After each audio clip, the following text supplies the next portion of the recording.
Kodėl žmonės nesupranta savęs ir kaip veido analizė gali jiems padėti. Yra vienas dalykas, kurį matau beveik pas kiekvieną žmogų, su kuriuo dirbu. Jie protingi, sąmoningi, dažniausiai labai daug apsiskaitę ir vis tiek jų gyvenime kartojasi tie patys paprasčiausi scenarijai. Tie patys santykių konfliktai, tas pats jausmas, kad galėjai kažkaip padaryti daugiau, bet kažkas vis sustabdė. Tas pats klausimas, kas su manimi yra ne taip. Ir čia slepiasi vienas labai svarbus dalykas. Problema beveik niekada nėra tai, kad žmogus nesistengia arba nebando. Problema yra ta, kad jis stengiasi nežinodamas, kaip jis iš tikrųjų veikia ir kas jis toks yra. Mes bandome keisti gyvenimą. Skaitom daugybę knygų, klausom patarimų, žiūrim įvairius video internete, mokomės iš įvairių šaltinių.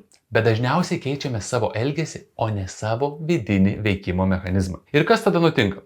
Žmogus pradeda galvoti, kad problema yra jo charakteris. Jis galvoja, kad jis yra per jautrus, per griežtas, per daug galvoja, arba atvirkščiai per mažai galvoja ar daro. O iš tikrųjų jis tiesiog gyvena ne pagal save. Dabar pasakysiu dalyką, kuris daugeliui skamba keistai. Veidas pasako apie žmogų daugiau, nei jis pats apie save. Ne todėl, kad veidas yra kažkaip stebuklingas, o todėl, kad veidas yra nervų sistemos, emocijų ir visų mūsų reakcijų rezultatas. Tu gali sakyti, kad tau viskas gerai, gali būti labai racionalus ir šaltas, bet tavo veidas išduoda labai daug dalykų. Jis parodo, kaip tu reaguoji į stresą, kaip giniesi kritinėse situacijose, kaip priimi sprendimus gyvenime, kur save stabdai. Veidas tai ne nuomonė, tai tarsi tavo žemėlapis. Yra įvairių testų, kurie matuoja tai, ką apie save galvoji šiandien. Patarimai? Taip, jie tinka visiems, vadinasi, iš tikrųjų netinka gerai niekam. Motyvacija? Irgi gerai. Ji padeda, bet tik labai trumpam. Kuo skirtinga veido analizė?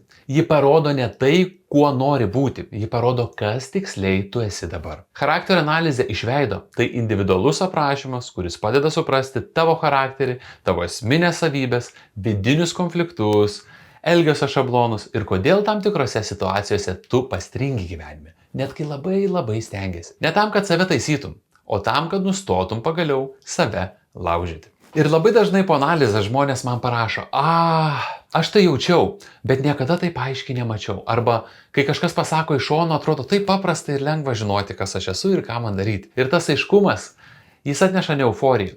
Jis atneša vidinę ramybę. Kartais klientai klausia, o jeigu bus nemalonu, bet tai tas nemalonumas, po kurio nebereikia apsimetinėti ir būti nesavimi. Nes kai supranti, kodėl tu toks, nebereikia savęs nei kaltinti, nei vaidinti, kad esi kažkas kitas. Tik turiu įspėti, kadangi kiekviena analizė yra rašoma individualiai, būtent tau aš negaliu jų daryti kažkiek tai neribotai.